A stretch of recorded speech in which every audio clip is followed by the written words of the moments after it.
Hello and good morning. Welcome into the Jake Underwood Show right here, AM 1420, The Answer, 102.9 FM. We are on X, we are on Rumble, we are on YouTube, we are on TikTok. I am Jake Underwood. The man behind the glass is one Mr. Seth Williams. Good morning, Seth. Good morning, sir. How's it going over there? Fantastic. Very good. Glad to hear it. Another beautiful day outside. That's right, yeah. Partly sunny. It says mostly cloudy. No. It's partly sunny. Almost 70 degrees here at here in Independence. Because you're a winner, not a whiner. Oh, boy. Yeah, it's funny you say that because we're going to talk about that because I was thinking about it last night. And I kind of the same premise, but a little bit different of phrasing than winner or whiner, and we're going to break that down. Karoline Leavitt, she's resigning. If you remember, she had some time off because she just had a baby, so she's going through to the end of the month, and then she's resigning. So we'll talk about that. Browns' first preseason game is Saturday. Now we're going to talk about it today, and also today is Open Lines Ohio. So we're switching it up a little bit, and I'm going to tell you why. So it's Open Lines Ohio today, and the reason why we're switching it up a bit is because we have the young Republicans coming in tomorrow, Alex Mortensen as well as James Lawrence, going to come in here, and we're going to discuss some things, and we'll take phone calls and everything during that, as we usually do. But because that's going to be a little more focused of a show, I want to make sure people know today, since it is a Thursday, so that's going to change it up a little bit, but it is Open Lines Ohio, so we'll talk whatever you want, whenever you call, and that was that was a decision made this morning. So we also have some updates on the flock cameras, because there have been some updates that I've been hearing about. I wasn't sure if it was completely accurate, but then when I looked it up, I went, oh, this is something we're talking about. This isn't great. So we're going to talk about that, and then also the Patriot games. Are you going to watch? It's going to be on tonight. I'm going to try to watch. I mean, it sounds great. So we're going to do a breakdown of what is that face? What? Well, you already know who won. Okay. So what? So why am I going to watch it if I already know who won? Because it's going to be awesome. It's the Patriot games. I mean, I'm sure it's going to be great. I'm happy for the kids and stuff. But are you not a real American? Do you not fight for the rights of every man? Of course I do. Oh. Yes. But I seriously, why would you? Yeah. I mean, why would you watch something when you know who wins? I'm not going to watch a Browns game if I already know who the winner was. Well, that's not the right argument to make, Seth. I think you know who's going to win most Browns games. I do, the Browns. And it's not the Browns. We'll talk about that later. Yeah, we will. Yeah, we're going to get into stuff with the Browns. But yeah, the Patriot games. I mean, because this is cool, man. This is some cool stuff. And the fact that it's happening right here in Ohio, I don't think a lot of people know the details, the ins and outs of it. Yeah, we know who won. It was happened here in Ohio. It's not happening in Ohio. Well, if they have a Patriot games next year, it'd probably happen in the same place. Happened. Do you think they should do this every year? Yeah, of course. Yeah? All right. Yeah, I think it's cool. Even though you just poo-pooed on it? No, I just think that maybe the news station should have said who won before it airs.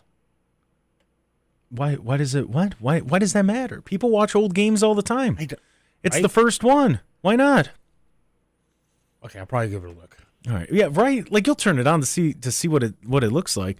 So the Patriot games, they were held August 9th through the 11th. It was at Spire Academy in Geneva, Ohio. Of course, that's in Ashtabula. If you're going, I know, I've heard that before. That's where LaMelo Ball, who's NBA player, one of the better players in the NBA, that's where he went to a high school for a bit. Big game that Spire had against Garfield Heights. It was awesome. Same with Brush. It was great. Anyways, but so yeah, that was held. This was organized by Freedom 250 and just a part of the America's 250th anniversary. The winner, there was a woman, there was a girl from Kansas and then a man from Utah. That's who won it. Excuse me, the male, the boy who won it was Rockwell Myers, and I'm going to butcher the girl's name who won, and I apologize. Kendandi Furman from Kansas. They each, the whole point of this, it was two people from each state, so that's why it's called the Patriot Games, and the winner received a $125,000 scholarship. And there were only two winners, one female, one male. So and some of the things, and Seth, I want to know how you would have done in these back in your ute. So here are some of the competitions. Okay, this is per WEWS Channel 5. Let's see, we have dodgeball. I was pretty good at dodgeball. Okay, kickball. Yeah, it was all right. Operation Endurance. Do you know what? Okay, so basically, if it's endurance, there's no way. Well, so I think this is because Ninja Warrior, the show where they're hopping around. Yeah. I think this was the obstacle course that was created by the same people that created that. But it's endurance. Well, yeah, it's an. Ask my wife. Forget about it. Tug of war. Yeah, I don't know. No. Actually, I wasn't bad at tug of war because I'm fat, so you kind of I just lean into it. Yeah. All right. Lean with it, rock with it. Football-related skills. Were you good at football? Could you run a route? Cut a corner? I mean, I wasn't exactly fast. But Could you catch? I can catch and throw a football, of course. What about basketball? Man, I competed in a celebrity basketball game once, right? Yeah? Oh, boy. And it did not go well because my pants kept falling down and I was holding up my shorts while trying to jog down the court. Did not work out well for me. Yeah. See, because for me, as I'm sitting here and I'm looking at this, dodgeball I would have been decent in. Kickball, endurance, Operation Endurance, I don't know. Tug of war I would have been okay at. Football I would have been fine. Basketball, no. Terrible at I could shoot. I cannot dribble to save my life. I can't do it. Soccer related skills, can't do it. My feet are too big. I played soccer when I was a kid. Yeah, my feet are too big. I kicked a kid in the face and broke my ankle. Did not go well. Track/fitness challenges. I was on the track team at St. Ignatius High School. That's right. I did not run, though. I did field events. Presidential fitness test skills.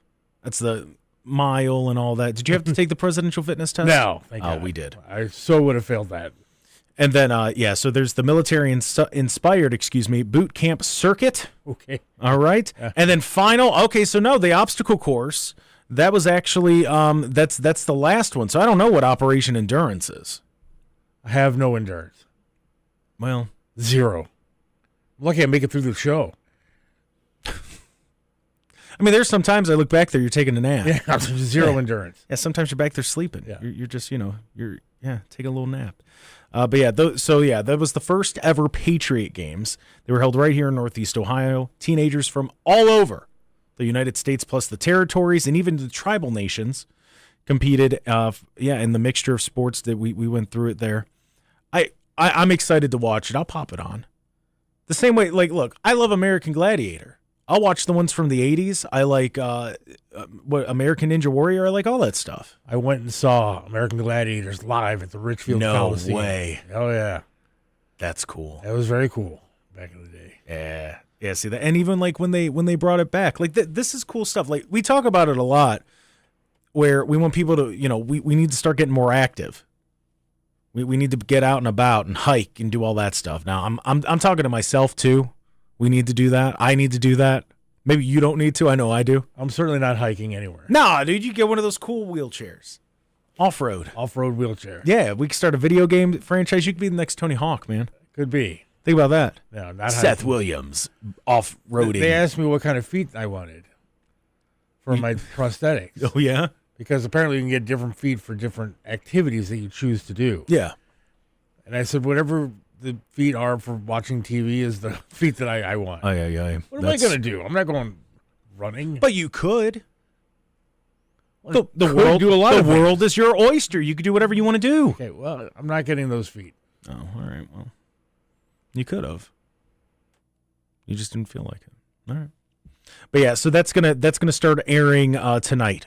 That's going to be a 1-hour primetime ESPN special that's going to be on ABC tonight. So you don't even need cable for that. How about that? You don't even need cable for it. You just pop it on. I'm going to have it on in the background. So yeah, we'll see. I'm excited for it. It's going to be pretty good. What time is that? Give it time? It doesn't. Let me see. Hold on. Let me find out here. Yeah, it just says today. I want to say 7, but I'm not completely sure about that. Let's go to break and I'll find out the time. Because I don't want to start digging for it here on air. So yeah, let's take a break, and when we come back, I'm going to tell you the time of the Patriot games, and then we're going to talk about how there's some changes happening at the White House. Staff mix up, change up there, I should say, not mix up. But yeah, we'll talk about that and more when we return. This is the Jake Underwood Show.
Live and local.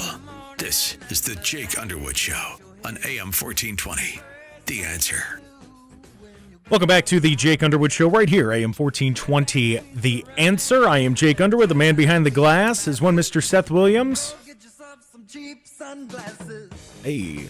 Good morning. What's that? Good morning. Good morning, Seth. The Patriot games, that's what we're talking about. And yeah, so that is, you said 9 o'clock on ABC. 9 p.m. 9 p.m. on ABC. It's a special 1 hour recap of the games. Yeah, see, I think they should have streamed those, honestly. Yeah. Like that should have been something that the White House account or whoever, they aired that almost like the Olympics. I think that would have been great. Would have been good stuff. 1 hour recap tonight. 1 hour recap tonight. It's in some breaking news. This came out yesterday. We spoke about it a little bit in the preview. Karoline Leavitt, White House Press Secretary Karoline Leavitt, is stepping down. She's resigning. A lot of speculation as to why. Some goofy stuff is out there, but really what it comes down to is she had a kid a month ago.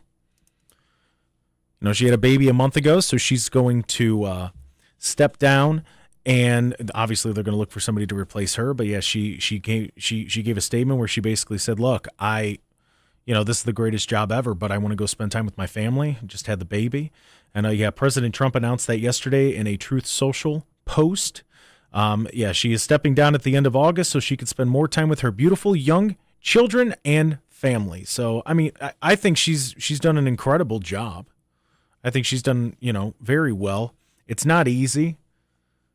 Constantly having, press come at you like that with some off-the-wall questions at times. So, the fact that she took them in stride. I thought she did an incredible job, and really she did very well. So it's going to be interesting to see who they get to replace her. But yeah, no, it should be pretty good. Yeah, she was hot, and she was like a feisty one. Yeah, she was good. Now what? Yeah, he's gotten really good people to begin with. Yeah, well, yeah. If you remember, he had Sean Spicer, then he had Sarah Huckabee Sanders. She was great. Kayleigh McEnany. She was great. And then Stephanie Grisham for a time. Don't remember her. And then now Karoline Leavitt. So, I'm not sure. Obviously, there's nothing saying who's going to replace her. Who are you putting money on? I don't know. I mean, we had Taylor Rogers on. She's the assistant press secretary for the White House. And I mean, she did a great job when we had her on, and in other things she spoke, where she's spoken and had to answer questions. She's done a great job. She lays it out pretty good. That's, I think that she would do a great job. When this came out, I had a few people message me on social media. They said, "You going to go do it?" And I went, "No." No. No, I'm all right. Seth, you want to be the press secretary? I could do that job. Yeah, you could do it? Yeah. They'd have to get used to like a hoodie guy and stuff like that. I don't think President Trump wants that. But I could do that. All right. Well, you know what? Let's submit a resume. I could handle the press. I'll send it over to the people I know. Look, they should hire a guy like me. I'm a cripple. I check off the boxes of being, Well, considering it's government, I don't think they need a cripple. I think they have plenty. Okay, I'm talking about legit, not mentally. Oh, okay. Well, I thought I got confused. I could actually be a handicapped presence in the White House. Are you saying that they're lacking that? I haven't seen one. Have you? To be fair, no. I think they're that I know of. Probably not complying with some sort of laws about how many people you got to hire. No, I think they're doing all right. Yeah, I mean, pretty sure they're not. I guess we'll find out. I should be getting a call. But President Trump thanked Leavitt for the job well done. Yeah, she had her second child in May. She wants to stay home, take care of her kids. Absolutely, go do it. You believe it? Yeah, I believe that.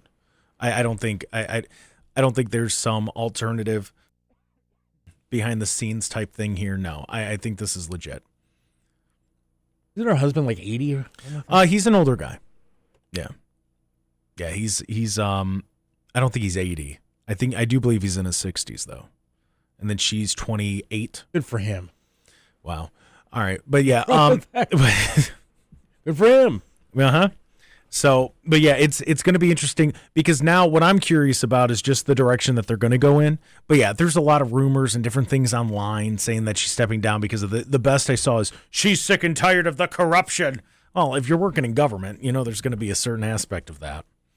So I don't know what that would be. I don't know what the corruption is that everybody's saying she got sick and tired of. But she got sick and tired of it, so she had a baby just to get away. Yes. Yeah, she sat there and she said, I can't just resign. Let me put at least a year of thought into this. Let me have a child. That's what happened. That'll do it. Yep, there it is. I mean, yeah, the internet figured it out again. That's what they're good at. The internet's really good at figuring it out. But yeah, so she resigns after, she's had it for, what about it? A year and a half, right around there. And like I said, I thought she's done a good job. She answers the questions. She doesn't give a runaround. Like even some of the press secretaries that Trump has had in the past, they like to give the runaround. Who was the other under the Biden administration? Who was it? Jen Psaki and Kareem Jean-Pierre. There it is. Yes, Kareem Jean-Pierre. Yeah, and and they just gave the runaround. Whereas she was a lot like Kayleigh McEnany, where it was like, you want an answer, here it is. I'm going to give it to you. It might not be 100%. We're not done with it yet, but this is what we have so far. Here it is. Take it, go.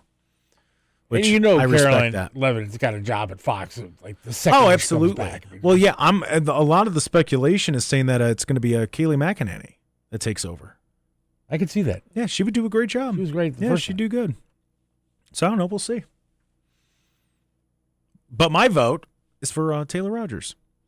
Let's give people some opportunities here. She did a great job when she was on with us. And if you want to hear that, you could go back and listen to it on the podcast. You could also watch it on the Rumble stream. But yeah, friend of the show. I'm calling her a friend of the show. I don't know that she is. She's a friend of the show. But yeah, so Seth, let me ask you this because I know we have a break coming up. Who in your opinion, if they came to you and they said, Seth, who should be the White House press secretary, who would you say? Anyone. Anyone? Anyone. I'm going to go with somebody that I know. I think Kayleigh McEnany would be the obvious choice, but she's got a pretty cushy gig now with Fox. So, I mean, I'm with you. I think Taylor Rogers probably has to be the next bet here. I haven't seen anybody else that kind of piques my interest. Somebody that fits the mold of what he normally goes for. Right. So I don't know. What about you? Anybody else? I mean, yeah, I'm trying to think of it. Yeah, the best one I could think of, Taylor Rogers. She's familiar with the situation, or at the very least, plug her in, let her be temporary until you find exactly what you're looking for. But just somebody. What I want is somebody who's going to be able to give us the information, let us know what is going on. I want full transparency. When something's asked, get it out. Like that. That's the way that it needs to go. I want somebody that's going to not crush under the pressure of the press. I want somebody that's going to fight back on them. Well, yeah, I think the press does try to bully some of these people. Well, yeah, no, the press is going to try to get their way. That's just it, and it's the same thing we talk about with politicians. How they want to get their clips, they want to be able to get their likes, clicks, and retweets, and that's what they're all about. So you're going to have a lot of that. But yeah, we just need to find somebody that's going to be able to, hey, here's the information, this is what's going on, and just give us the best information possible. That way, we know what's going on, and maybe, just maybe, people don't lose their minds for a bit. What about a Laura Trump? I don't know. I'd have to think about that. I think Yeah, I'd have to think about that. Not that she would do a bad job. I would have to think about it. What about that Kimberly Guilfoyle? Possibly, but once again, I don't know how I feel about family doing it. People that are connected with family. I think that it needs to be, while you're still with the administration itself, you still have to be able to criticize when needed or be honest when you need to be honest. Maybe not, have the talking points completely, but definitely have them and be ready for them. This is the Jake Underwood Show. We're going to take a break, get a check on traffic. When we return, flock cameras. There's some updates that have happened to flock cameras, and I want to just make you aware. Jake Underwood Show will be back right after this.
Live and local. This is the Jake Underwood Show on AM 1420. The Answer. Something more. I feel it's gonna rain like this for days. Welcome back to the Jake Underwood Show right here, AM 1420 The Answer, 102.9 FM. We're also on X, Rumble, and YouTube. Seth playing a little bit of Creed. A little bit of Creed there. Now I got Creed songs playing in my head. Thank you, Seth. Did you ever see him live? No, I wish. It was great show. But Yeah? he was a little bit sloppy that night, but it was still a great show. I will say this, the last record I bought, it's like vinyl, was Creed's Greatest Hits. How about that? And it's awesome. He spilled coffee on himself the one time I met him Yeah? and started yelling at people to get him paper towels. I mean, that happens. Yeah. But all in all, he was a nice guy.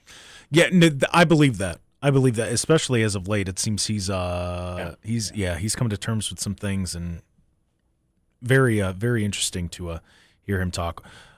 We're going to switch it up a little bit. We're going to talk about flock cameras, and of course we know the big thing. There are some updated numbers that I want to make sure that we have. I did some research last night after hearing about this story. So the new number for flock cameras around the country is 120,000. 120,000 cameras deployed across the United States. Multiple recent reports, that's the figure that they're using, while others are describing it as exceeding 100,000 cameras. So either way, there's at least 100,000 cameras set up around the country. Those things spread like wildfire. Yeah. Yep. And so, what the whole thing is, what are they actually collecting? Well, it's the license plate, the vehicle color, location, date, and time, and any distinguishing vehicle characteristics, so they can, find people and all of that. So that's what the flock cameras are doing right now. Now, I will say there's been stories coming out, and Seth, we saw the story yesterday.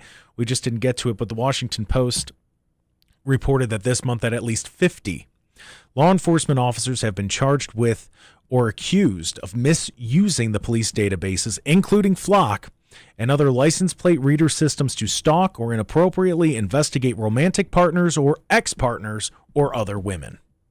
Yeah, there was one story about this guy, officer, literally stalking his girlfriend. Yeah, that's not okay.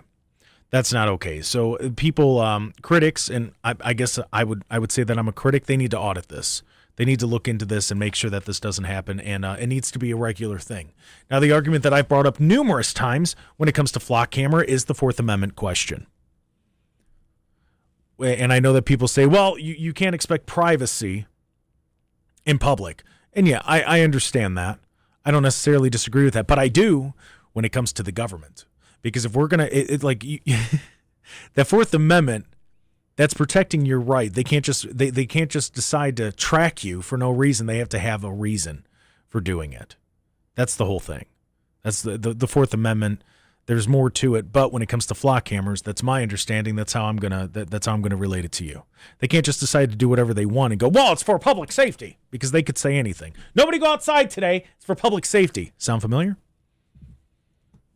So this is why, and I'm kind of there with it. This is violating your Fourth Amendment right with flock cameras. Right now, with the way that it stands, because it's all money, everything comes down to money. That's how it's always been. That's how it's always going to go. And so I decided to start to really dive into it all. And I have the notes here in front of me. So this is all the prices that I'm going to give you. It's all estimated right now. And the reason why it's estimated is because there's really no cost per camera that's out there. That's a universal cost. It seems to change depending on where they're put into place. But based on the common reports that are out there right now, it's basically costing $2,500 per camera per year. Okay, so this, as I said, this isn't a universal flock price, nothing like that. So for 10 cameras, you'd be looking at $25,000 a year. For 100 cameras, you'd be looking at, $250,000 a year, and it's going to be right around there, just because that's that we're just seeing them pop up everywhere. And there's also there's going to be an ongoing operating cost because, just like everything else, there is a subscription cost. So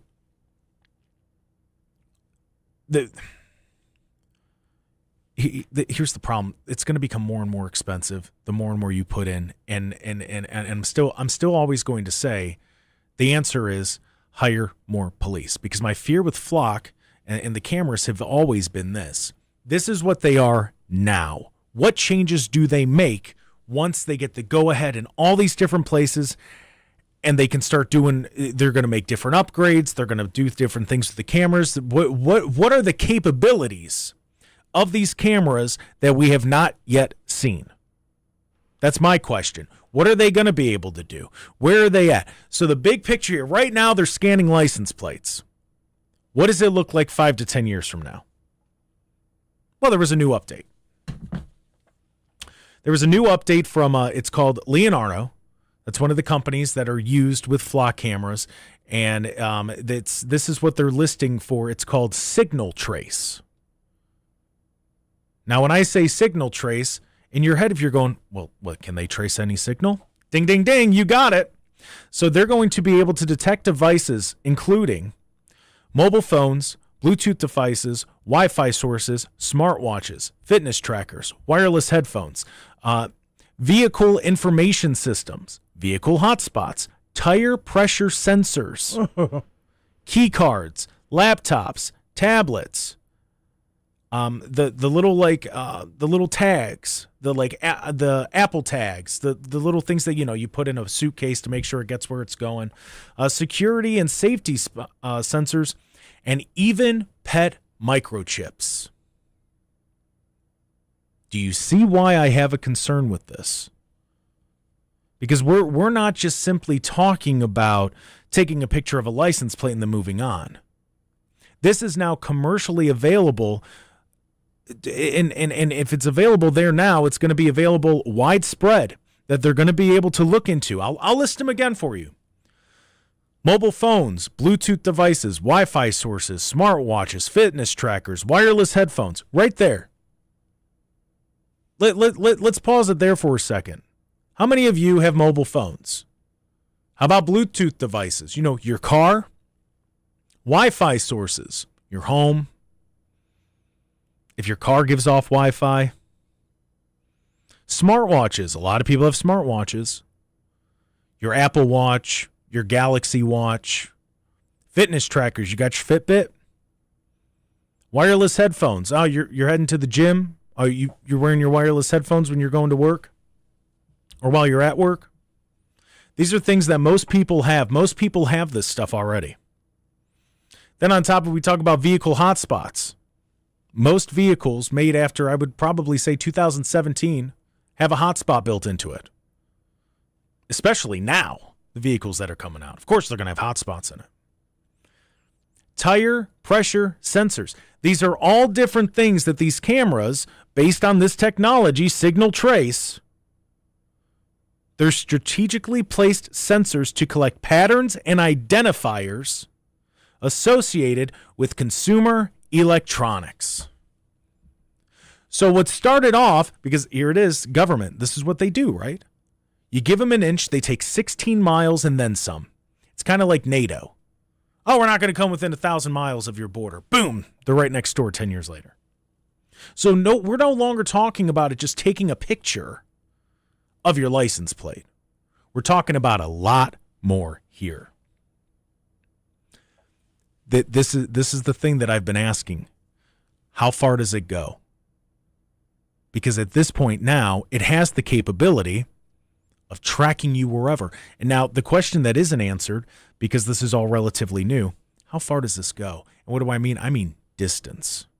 So if you have a Flock camera that has this capability every 200 feet, every 200 yards, how wide does that range go? Because yesterday when we were talking about the stuff going on in New Orleans with AI being able to help with 911 dispatch, that was 200 meters. What did you say yesterday? It was 625 feet? 650 feet. Yeah. 650 feet. So if they put a flock camera every 650 feet, are they going to be able to watch wherever you're going and track you? Is this not a concern? Well, I'm not doing anything wrong. Yeah, you don't have to. They're just going to follow you. Just in case you do. Think about that. That's a very scary thought. They don't need to be in it like that. They don't need to be tracking you like that. There's no need for it. It's not okay. We're going to take a break. When we come back, I'm going to tell you, and this is based on my research it's called Signal Trace. Signal Trace. I'm going to tell you how it would coordinate, with those different devices in your vehicle. Is it able to connect? Is it able to track? Is it able to follow you along? We'll talk about that when we come back. This is the Jake Underwood Show.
watching me. Live and local. This is the Jake Underwood Show on AM 1420. The Answer. Welcome back to the Jake Underwood Show right here. AM 1420, The Answer, 102.9 FM. We're on X, Rumble, and YouTube. I am Jake Underwood. The man behind the glass is one Mr. Seth Williams. Good morning, Seth. Good morning. How's it going back there? It is great. Very good. So I'm going to be completely honest. I just now opened up the text line, and we have some text to catch up on here. So I do apologize. Let's see here. Let's start. So someone here says, let's see here. Some of the criticism of the Patriot games were because there were so few people of color participating. Well, that's goofy. That's just people that want to run their mouth and get all excited. That's all that is. That's a talking point that they know will trend, so they can, they get likes, clicks, and retweets. That's what that is. Let's see. There are some companies in China that have set up surveillance state in. I'm sorry. These are the same companies that have set up the surveillance state in China, and they're slowly doing it to us. That's what I'm saying. That's from the 216. Let's see. The more you come dependent on some things, the more they own you. Man, that's just true about life. That's life advice there. The more the prices increase, that reminds me, I got to call Spectrum and threaten to cancel. There. Well, good luck with that. Good luck with that. Someone says that heard on news radio last week that the Roomba vacuum cleaner got slapped by the FCC because when it goes back to its port, it sends your info for square footage of rooms out to companies and tries to sell it for flooring and carpeting. What? Says Roomba may become illegal because they're made in China and Vietnam. Man. Flock, freedom limiting. All right, that's pretty good. That's pretty good. Well, hold on. Let me dive back into this, and then I'll get back to that text because it follows right along. So we're talking about flock cameras and the different things that they're doing. So the whole thing, remember how this is being sold to us. Remember what we're being told about the flock cameras. It's not that big of a deal. All they're doing is scanning your license plate. That's it. That's all they're doing. It's just a license plate scanner. That's all. But with these new upgrades coming out and the different technology that's being offered to put into these cameras, it's no longer just your license plate. Now what it is, it's called your electronic fingerprint. That's what it's called. So before, where it would just be that license plate, so then, police or whoever, as they're looking into it, they would have to look up the license plate, find out the address, all that different stuff. Well, now, what it is, it's not only your license plate, but now it's device A, device B, device C, device D, and so on. So now it's not just your license plate. Now it's your Bluetooth. Now it's your cell phone. Now it's your car. Now it's all of these different things that it's connecting to, taking that electronic fingerprint and moving along. Now, the reason, the way that they're going to justify this, okay, because, and I'm sure you've seen the videos and different things online of people, they spray their license plate with something, or they put, certain numbers on that it when the light hits it a certain way, a camera can't pick it up. A camera's not able to pick up the details of the license plate. So now what they're saying is, well, we have people that are going out of their way to make sure that flock cameras can't read this stuff. So we have to make sure that we're secure. We have to make sure that we're safe. So now what they're doing is they're making it so that it can read. Now, and I'll read the list to you again in case you're just joining in. This is new technology that's being made available in these flock cameras that are going to be able to detect as you drive past your cell phone, your Bluetooth devices, your Wi-Fi sources, your smartphones, your smart watches, so your Apple Watch, your Galaxy Watch, your Fitbit, you're just tracking your steps, your Fitbit, your wireless headphones, Bluetooth headphones, AirPods, all that good stuff. Your vehicle information, your vehicle hotspots, your tire pressure sensors, key cards, laptops, tablets. Like, really think about this. Think about the average family of four. Right now, both parents got a cell phone. Let's say they're driving down the street. Unlikely it's a newer car that has tire pressure sensors. That's 2. One of the kids has a tablet. That's 3. Oh, I'm sorry. I said the cell phones for both parents. So that's 5 now. That's 5 things in the car that's going to go to your digital fingerprint. How exciting is that? Yeah, I was not on your side at the beginning of this flock camera stuff. I thought, what's the difference? Yeah. But they are seriously taking this to a whole nother level. Well, because watching you. Well, no, they're not watching. They're doing it for safety, Seth. Don't you want to be safe? I do want to be safe, but not at the cost of losing your freedoms? My freedoms. Oh, well. Well, now you sound like one of those radicals. There's going to be a Facebook post about you later. You better watch out. That. Yes.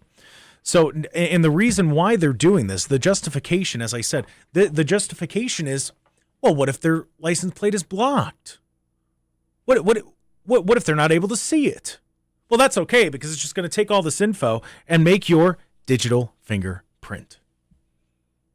What if somebody steals my phone? Well, then I guess it becomes a part of their digital fingerprint. Does it put me at the scene of the crime? Possibly. Here's the problem. We're becoming way too reliant on technology. We would rather have something scan all of these different things than just hire police to go do it. And then, look, I'm telling you now, they might not happen for 20 to 30 years, but I'm telling you where this is going to lead. This is going to lead to a camera on every single corner. They're going to be able to track you from the time you leave your house to when you're at work and back and forth. And look, I know people are going, they already do that with your phones. You can turn it off with your phones. You can turn it off. Somebody said they should bring back the Yugo. Just a basic car with an engine, transmission, and 4 tires. Listen, I bring back the Ford Ranger. I'm begging you. I would buy a Ford Ranger so quick people's heads would spin. But this is going to lead to something that is much worse because we know what it's like to not have this. We do. And when I say we, I mean the people listening right now. But what about the people what about the babies that are being born right now that are going to be brought up with cameras all over the place? What about them? Don't they deserve to live in a world that like we live in now where there's an option? Don't they deserve that? Because if we don't do something about it now, they have no chance of doing anything later. That's who I think of. The problem is there's still more stuff with this. There's still more. It's like Billy Mays, but wait, there's more. So just think about right now. Think about your drive into work because we have to take a break. Because I'm gonna make a list of it. Think of all the things in your car that this thing would pick up that's a part of your digital fingerprint. And you know what's crazy? They didn't even ask. They didn't ask if they could do it. They just assume they can. And I'm going to say it again, because the bigger the government, the smaller you become. And that's what we're seeing. This is the Jake Underwood Show. We're going to take a break. When we come back, we'll continue talking about this. Yeah, let's get a check on news. We'll be back right after this.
taxes, raise families, and live here. This is the Jake Underwood Show on Cleveland's AM 1420. The Answer. Welcome back to the Jake Underwood Show right here, AM 1420 The Answer, 102.9 FM. We're on X, Rumble, YouTube, and TikTok. If you want to see behind the scenes what Seth and I do during the break, and I'll talk to the chat there sometimes. I do have some comments to make up to catch up on, I should say, from the Rumble when we were talking about the press secretary, because Karoline Leavitt is stepping down. Yeah. Mr. Kenny Kidd chimed in, and he said Rob Schneider for White House press secretary. When it comes to that, I would say he can do it. Or Tony Hinchcliffe from Kill Tony. That would be. I mean, I'm not going to say no. I would love that personally. I'd be a huge fan of that. What's Kenny doing? Trying to like stay up and imitate like he's still working on. I don't have any limbs to lose, Kenny. First of all, Kenny, thank you for watching. I appreciate the view. Can you please watch on the stream though? Well, he is. He's watching on the Rumble stream. No, the actual stream, please. That would help. Yeah, but you can't watch there. WHK.com. I mean, yeah. Listen live button. Yeah, I'm not gonna knock it. Let us know if it's working right. No, and I mean that. If you're listening online, please let us know if it is working right, because I know a lot of people say that there are issues with it. So just let us know. Keep us up to date. Text in and let us know, 866-525-0955. We're talking about flock cameras, some different things that are, some changes, I should say, that are being made to the technology. Different technologies being introduced to these, which I know is shocking, considering that we're talking about AI and all these different things that are advancing so quickly. Why would we assume that the flock cameras also wouldn't advance quickly? Why would we make that assumption? I think that's goofy for us not to make the assumption that it's just going to kind of get out of control eventually. We do have some people on hold. Don't forget, it is Open Lines Ohio today, because we do have the Young Republicans in studio tomorrow. So we will talk whatever you want, whenever you call. But right now we're talking about this flock camera stuff. Let's go to Jim in West Park. Jim wants to talk AI. Jim, you're in the air. Jake, the cameras I was talking about that they're going to put in the cars are not like dash cam cameras to see in front of the car. They're Right. looking back at you, and they are listening to your conversations in the car. That's what I brought up yesterday. Yeah. I did look at the Fourth Amendment. They broke every First Amendment during COVID, all 5 points. Well, they broke the Fourth Amendment. They looked up people all over the country, and they were locking up people of party affiliate. Well, that's why that's why I keep asking. How do you think COVID would have been if these flock cameras had been around? Well, I don't have an answer. I don't know, but they looked up people's recognition that were there, and they went all over the country and arrested them for Right. 4 years. Yeah. So now with flock cameras, we're going to make it even easier, because you might think you're innocent. You might think you're not doing anything wrong, but the government might say that otherwise. Well, that's my point about the Fourth Amendment. They broke the Fourth Amendment too, along with the 5 points of the First Amendment. But they're also doing it now with these flock cameras. Yes. Yeah. Now, my other question about AI, is it a Democrat or a Republican party affiliate plan? They said it will reduce jobs. Are they private sector jobs or are they federal jobs? Well, all the things that I've seen, and I mean, it's already replacing jobs that we have. I saw white-collar jobs. They said it could, by 2030, 30% of white-collar jobs could be done by AI. Okay. And then the reason they had open borders was for more Democrat votes, right? Well, I don't know. I mean, if we're going to zoom out and really look at this, I mean, if that's the case, because we have the open borders, don't we need the flock cameras then to find all the bad people that snuck in here? Yeah, well, absolutely. But like I said, there's a lot of points here. They were talking this morning about the jobless in California. And they said no to Christian organizations that will take in homeless. But one of the stipulations was you had to get clean. We'll put you in a suit. We'll find you a job. And the government says no. Was it due to a Christian organization, or was it due to, no, we want those jobs. We want those union jobs. So there's a bunch of questions there. And then I heard this morning, which really made sense. It was a lady that was on Kate somebody on Larry's program. Mm-hmm. We are paying them to subvert our Constitution. We are paying them. The taxpayers are paying them to subvert our Constitution. Okay, yeah. On that for a while. Okay, thank you. Yep, Jim, thank you for the call. I mean, yeah, we've been paying them for decades to do that. I mean, that's nothing new. We got a text from somebody that we know. Yes. Who says, I don't have a problem with the flock cameras when on public property focused on public access.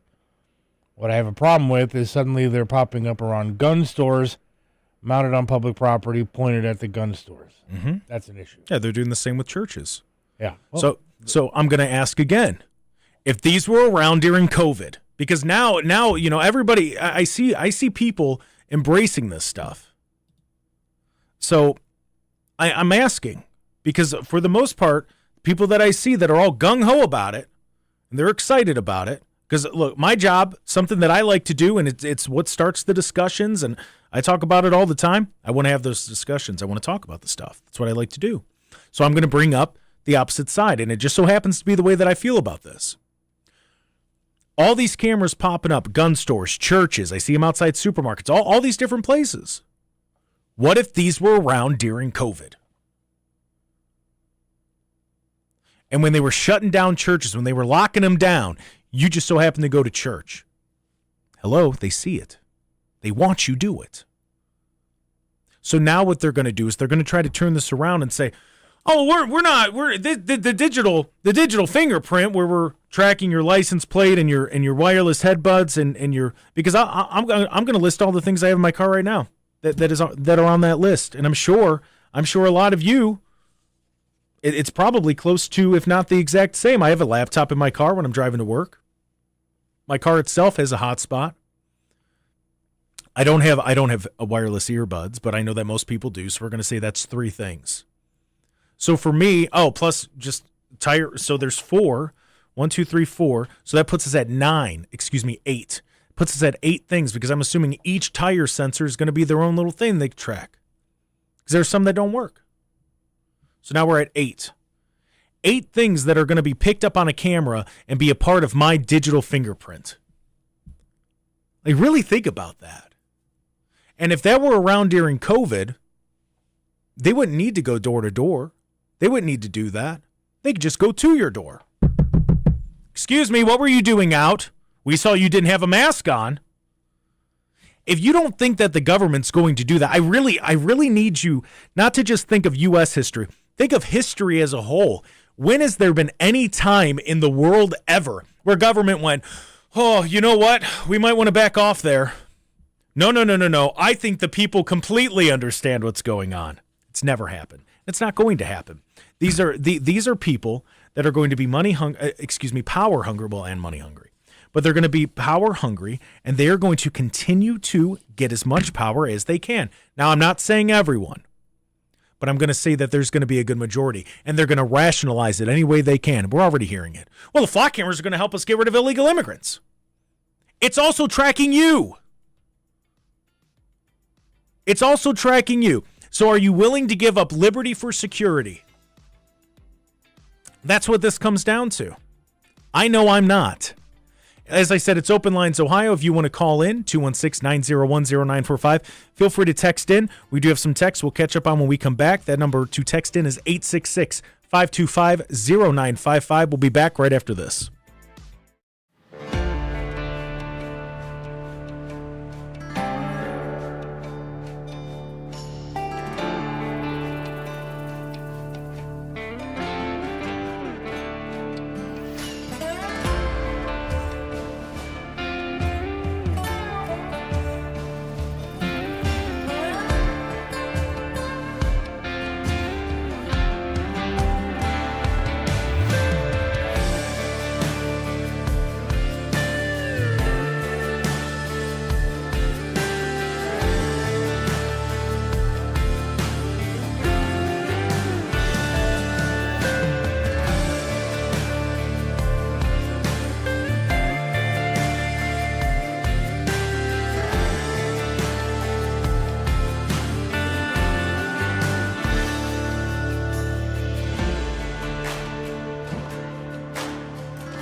doesn't claim to have all the answers, but he does promise to ask better questions.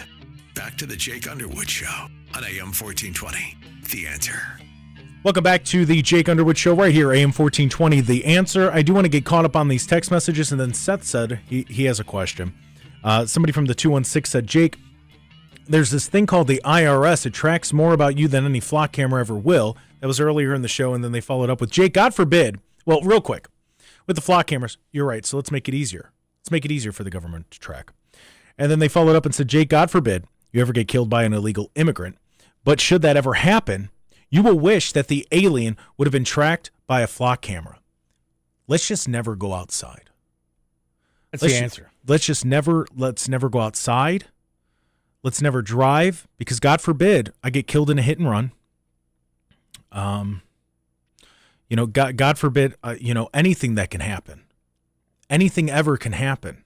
When did Americans start living scared? Like that's not something we ever did, because we know that when fear starts to take over, the government is going to take advantage of that fear. And they're going to do whatever they can to make sure they take advantage of the fact that you have that fear. That's what they do. Somebody texted in and said, the electric company already does this. They drive by to get the readings. It's not good. It's not good. We're seeing it more and more and more and more and more. Also, when it comes to the flock camera, someone brought it up in the TikTok chat. They said they're putting flock cameras on walking paths. Do you think that's in case a car drives on the walking path there? Could that be what it is? Could be. Yeah. Because all those cars that drive on the walking paths. All right, so I want to, the text that came in about the gun stores. I see your point, not wanting to be seen. It's your privacy and your right to whatever. But right. At the same time, gun stores seem like an obvious place to put one, because if somebody robs a gun store and takes off with a whole bunch of weapons or whatever, you'd want to know that, wouldn't you? Are gun stores being robbed that often? I don't know. I don't have the stats in front of me to see how many gun stores are getting robbed. Because I'm going to be honest. If that's the case, then wouldn't you want them outside of a bank? Well, maybe they will put them outside of a bank. I don't know. But isn't that scary also? I think it's all scary. I mean, my question to you is, comparatively, how much crime is being stopped compared to the rights that are being taken from us? Is it really worth it? What, to take the rights away? To put all these cameras in? No. Are we stopping that much crime? No. I don't think we are either. I don't think so. I think it's going to be minimal with the stuff we catch. They are justifying watching you by saying this will make you safer. That's what's happening here. Like it's not okay. I don't think it's justifiable. Originally I did. But now they're popping up everywhere, and they're finding out all kinds of abuse of the system already. Yep. Real quick, Seth, somebody texted in. This is John. He said, does tracking the person that killed you using flock cameras make you not dead? If not, then we don't need them. Yeah, I don't really care. Yeah, so here's the thing. Everything that's being said right now about the flock cameras, hiring more police will solve. Because I can make the same argument. I could say, well, hiring more police officers will also deter crime. Will also help solve crime. What did you say the cost was of each camera? Each camera is $2,500 a year. Well, that's a lot less than paying an officer. Well, yeah, but you know what? They're still taking taxes, aren't they? Yeah. And you know what? And I'll say this, Seth, and it's what I said yesterday. Everything we say about this new technology that's coming up, we need to end that sentence with "for now." Oh. So it's a lot cheaper than hiring another officer for now. If my tax dollars are going towards flock cameras, I got a problem. You don't think they are? I think they are. Somebody texted in and said, you asked when do we start living in fear? We started living in fear during COVID. Not all of us, but enough. Well, we got to get out of that. And that you're right. That is the answer. Yeah, we started living in fear when COVID started. And we can't do it. Yeah, we can't. We can't do it. I'm not a huge fan of FDR.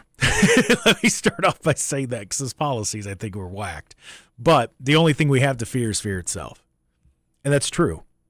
The fear that we live with is only as big as you make it. And that's with anything in life. So this is another one. I mean, are we just going to lock ourselves in a house and go, oh, the news told me it's really scary out there. But when you go out there and you talk to people, you realize it's not that scary. You realize it's not that scary.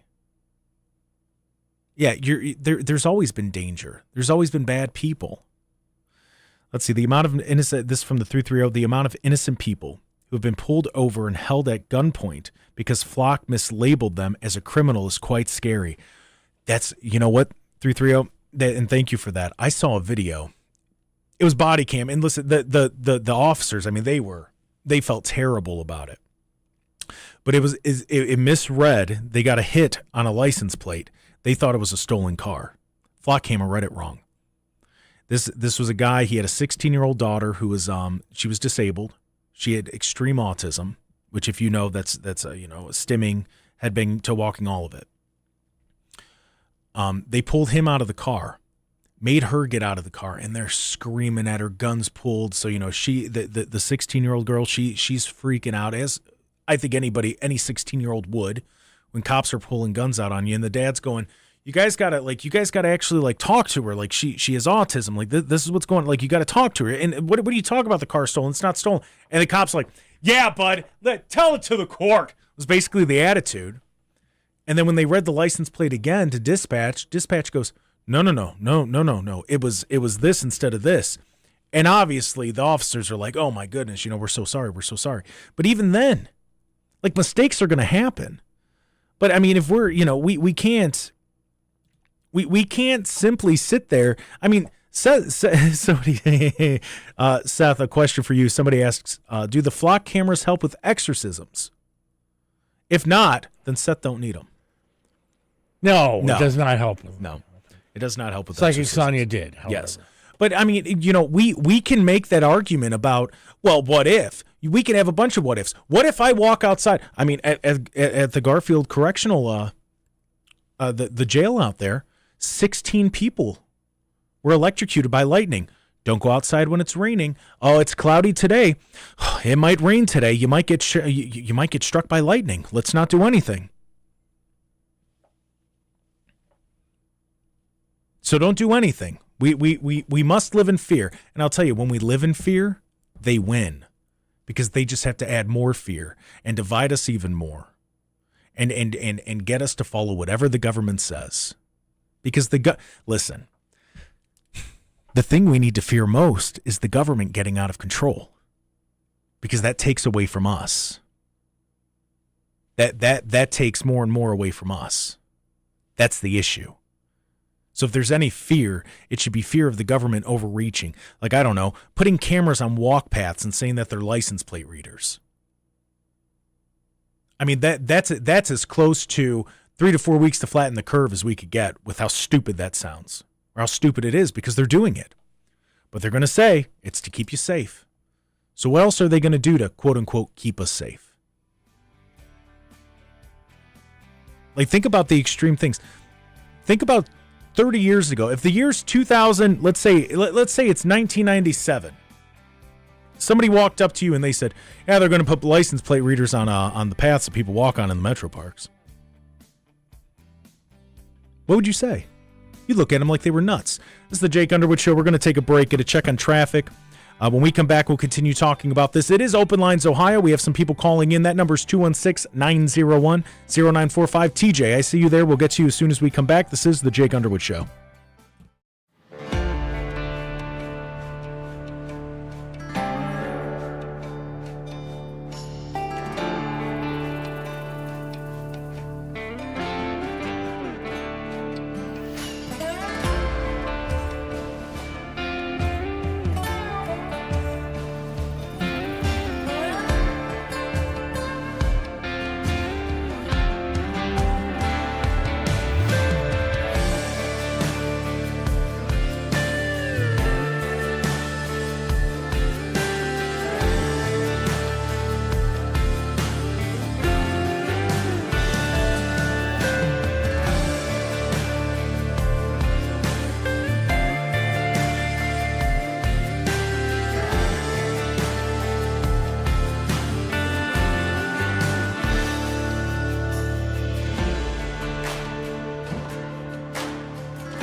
and local.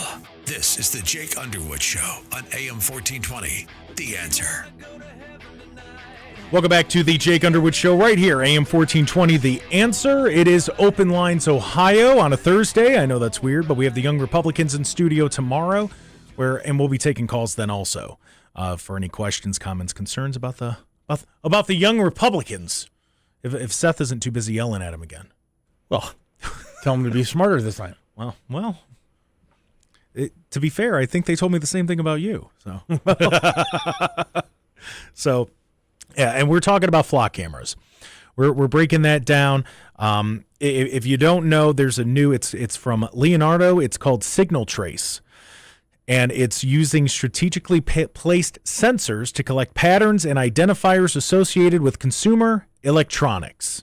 Now, what does that mean? I'm talking about mobile phones, Bluetooth devices, Wi-Fi sources, smartwatches, Fitbits. Earpods, so wireless headphones, all the way down to tire pressure sensors, tablets, laptops, key cards, all of this. And it is creating what is called a digital fingerprint. So whereas before with these cameras, when you were driving past and it would pick up your license plate, that was your fingerprint. Your fingerprint was ABC1234. That's what they knew. Now they know not only ABC1234, but they know your cell phone, they know your Bluetooth, they know your laptop. If you got kids in the car with tablets, they know those tablets. If you're wearing, if you got a teenager sitting in the back listening to the music, not only do they get their cell phone, but they also get the ear pods. That is now your digital fingerprint. And I'm just saying that's a little scary to me. Because if that's what they're doing now, what does it look like 5, 10, 15 years from now? Let's see. Let's go to TJ. TJ, you're in the air. Yeah, hi, Jake. Hello. Jake, most of my working career, I worked in computers, in the tech industry. Mm-hmm. And I'm just trying to understand how a video camera has the technology to hack into your car, computer, and your laptop. I wish somebody could explain that to me, how that, that camera has that technology just as a video camera. And as far as, the flock cameras on, in the metro parks, Mm-hmm. I have a friend who's a retired Metro Park ranger, and he said one of the biggest secrets around is the crime that's committed in the Metro Park. People being robbed, on walking paths, using the paths a lot in the past. I can tell you, one of the big dangers are these people on bicycles that don't follow the rules. And, I mean, anytime you've been walking one of these tow paths or something and you get one of these clowns doing 30 mile an hour on their bike and they weaving in and out of pedestrian traffic. I remember years ago in Brecksville, I'm on the tow path, and it was pretty crowded. Mm-hmm. You had these 3 young clowns on their speed bikes, and they nearly knocked an old couple into the canal. And they're laughing, and they just went riding down the road. Now, I would say one thing. I always had the idea the Metro Park should make you put a license, if you're going to use that bike in the Metro Park, an identification license. Mm-hmm. So if you are hurt by one of these cyclists, at least they can be tracked down. And if a camera can help that, I don't see where that's that bad. Or if it can help deter crime in the Metro Park. But still, I want to understand how a camera can hack into your computers on your cars, your laptops, your cell phones. I just don't understand the technology. Well, because TJ, real quick, because it's not just the camera, it's also the server that it's connected to and the capabilities of that server. They use. But how does the camera? It works in cooperation with the camera. I'm not knocking. I'm just don't understand TJ, how a video camera can retrieve that information. It works with the license plate readers to log the unique Bluetooth, Wi-Fi, RFID identifier. So it's a different system altogether that just works with the camera. Okay, so it's not the camera itself. No, it's the signal trace system. And as far as reading your license plates, I don't know if you guys realize that we've had military satellites for years up in orbit that could actually read your license plate. So, I mean, there's technology they can do that. And I understand the concerns with this, but, like any other technology, there's pros and cons to it. And I guess people are going to have to make the decision. Well, TJ, people aren't being more important than your personal information. I yeah, don't know. I guess. But they're not being given the option. They're just being put up. So the people aren't able to make the decision. That's my big problem with all of this, is that people aren't really being able to vote on it. They just see them being put up all over their neighborhoods. Well, didn't City Council kind of vote on that with flock cameras in Cleveland? Wasn't that one of the? Well, I'll tell you, I live in Brunswick, and I see flock cameras going up all over the place. I didn't have a vote on that. I didn't have a say on that. No, but I'm sure the mayor and City Council did. I would think. Yeah. I mean, that might be something you want to look into. Did they okay it? Well, I know they had a meeting on it a week ago, but the flock cameras have been up for the last 6 months. Right. You know? I'm just saying. I mean, if the city government okays it, and the people vote for the city government, I mean, there you go. I mean, just follow the trail. Yeah. But, one other thing I got a kick out of while you're talking about the Freedom Games. Yes. Channel 8 the other day, they were talking about the Freedom Games, on the 4 o'clock news. Yeah. And they have to come out right away and say, and there's protest already setting up in Geneva. Now, wait a minute. They flashed to the protest. There was like 8 geezers. As somebody even said on the internet, what do they do? Raid a rest home? I mean, that was their protest. Yeah. I mean, it was just hilarious. I think it backfired on them. Yeah, I saw some of the pictures. It was funny. I was going to talk about it yesterday. We just didn't get to it. But with those protests, I told Seth, I go, the only people that I see printing out giant pictures of Epstein are the people that are trying to protest. And then they sit here and they want to say all this stuff. They're the ones keeping these printing companies in business by printing out, giant posters of Epstein. Yeah, and I'm saying, but they act like when they first reported the news, like, oh, geez, there's giant protest against Donald Trump. Yeah. And then when they flash to it, I'm thinking, oh, my God, this is like they're really scraping the barrel to attack Trump. Right. I will say one thing. I was in the dog park the other day, and I got to see Air Force One fly over heading for Hopkins. That's cool. That's an amazingly big plane. Oh, yeah. I'll tell you that. Wow. Well, TJ, thank you for the call. The question is, was Trump on it? Oh, I don't know. Yeah, he could have been. Let's see. Let's go to you, Dane in Bedford. Dane, you're in the air. How you doing, Jake? I'm Love doing the show, well. but I think we've been living in fear since 2001, since 9/11. Ooh, good point. That's when all this stuff really started. You can't even go into an arena or anything else without going through metal detectors, the ballpark. Everyone, we were starting to live in fear there.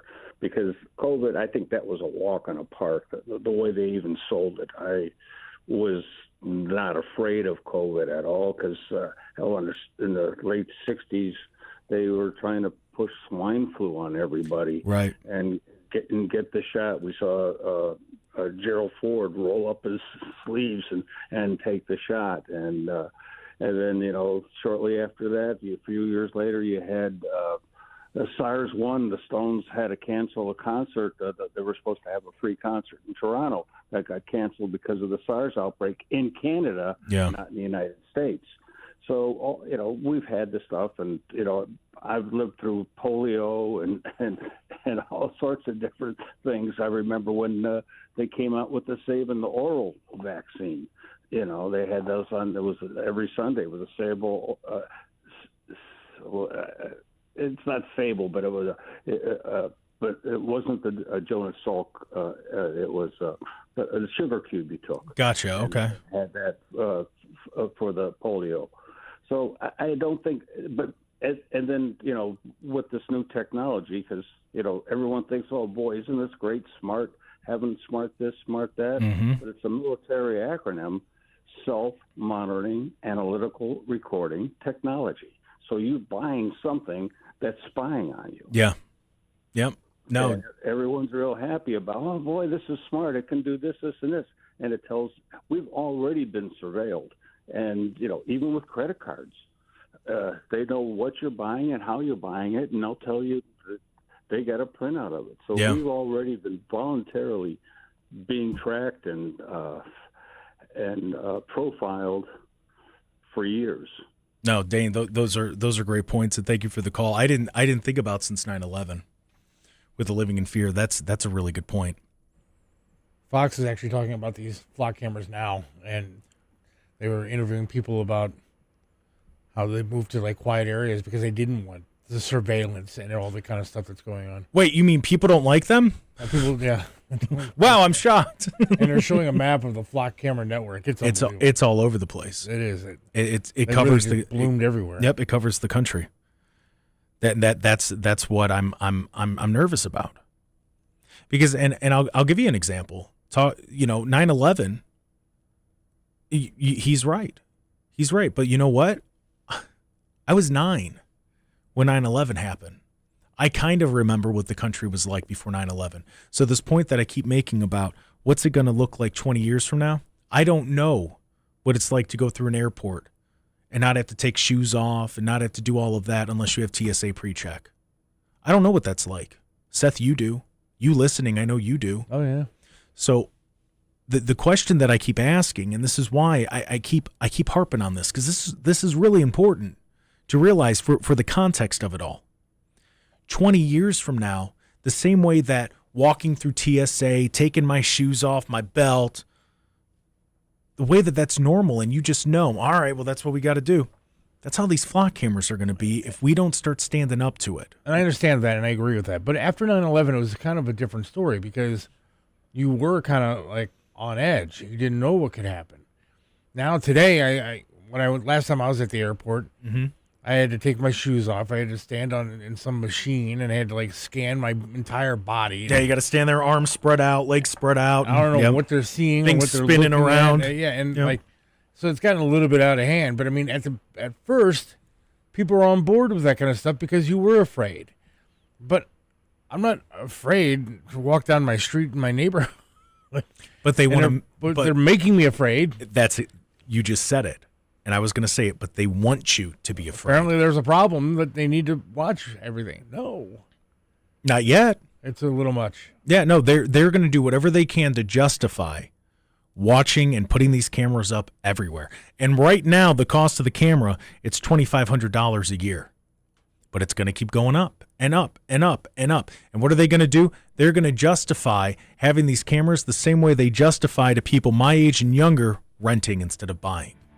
So they're going to go, well, these cameras, I mean, it's going to save tax dollars. I mean, it's a lot cheaper than hiring police. The same way that they used to tell us when we were in high school and middle school and just graduating or starting college, and you talk about renting versus owning, and they go, well, renting's a lot cheaper than having to buy that hot water tank. It's a lot easier than having to go out there and do what we need to blah, blah, blah, blah, blah, blah, blah, blah, blah.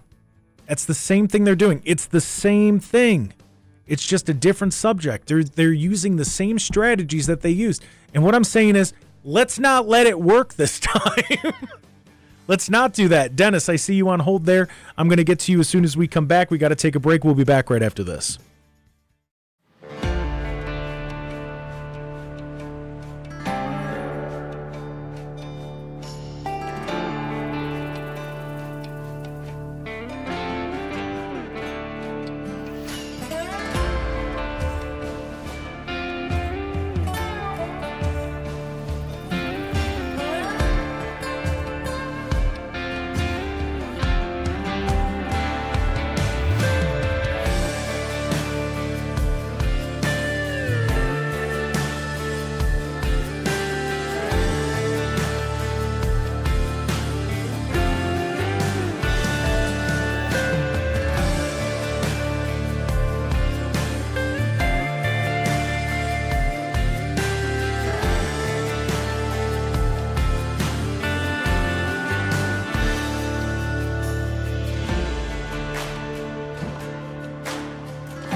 the shack outside the games.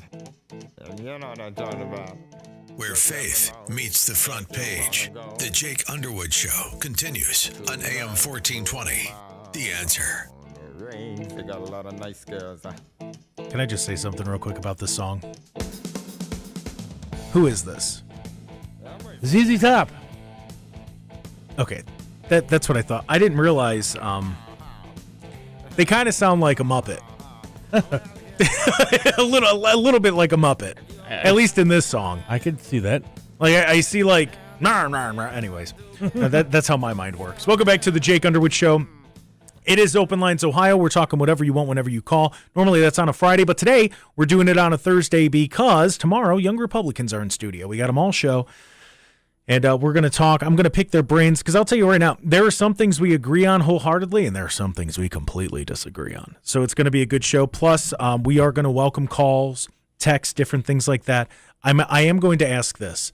Please don't just call in and go, I disagree with you. You guys got to wise up on what you're saying there, you youngins. Because